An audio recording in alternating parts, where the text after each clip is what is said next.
Hi, this is Catina, and today I'm going to talk to you about how to practice when you don't have your instrument with you. So you always have at least two instruments with you, and that is your voice and your hands. Let's talk about our voice.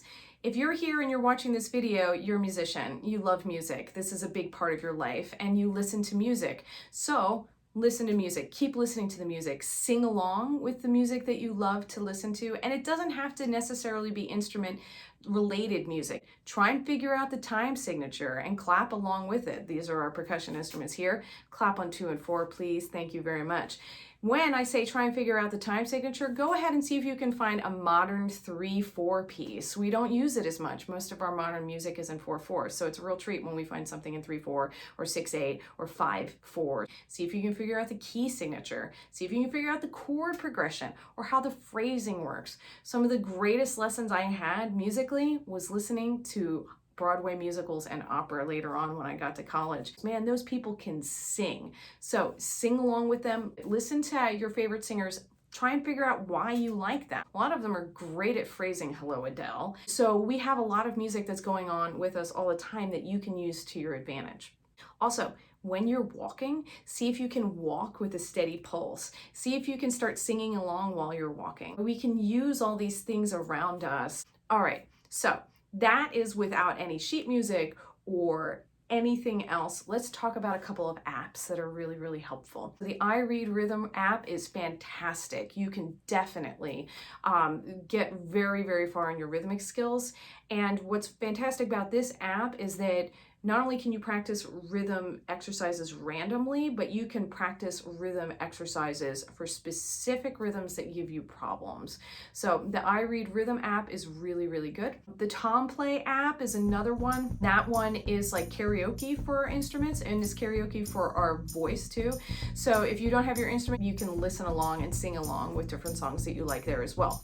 It doesn't have to be a vocal piece. So let's say you're learning the Mozart Clarinet Concerto. You can pull up the TomPlay app, or you can pull up a YouTube video where they have the background. See if you can sing the Mozart Concerto.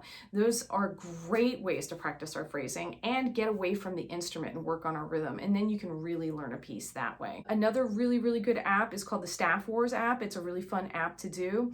Little notes float by and you hit them with the note name that they go to. They explode. It's very spacey. It's very exciting. If you know in advance that you're not going to have your instrument with you, you can take pictures of your music and you can analyze it without your instrument there. So you can go through and look at the structure. You can do some harmonic analysis if you know how to do that, or just pick out the phrasing.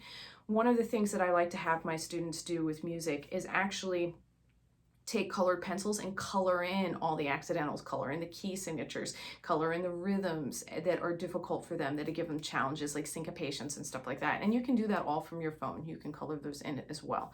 So another thing that you can practice without your instrument that's really, really important for us all to practice is sight reading. There are randomly generated sight reading exercises in the sightreadingfactory.com. The reason why the sight reading ones are great to do without your instrument is because you don't have to worry about your fingerings and your breathing and your articulations and your embouchures and your posture and all that.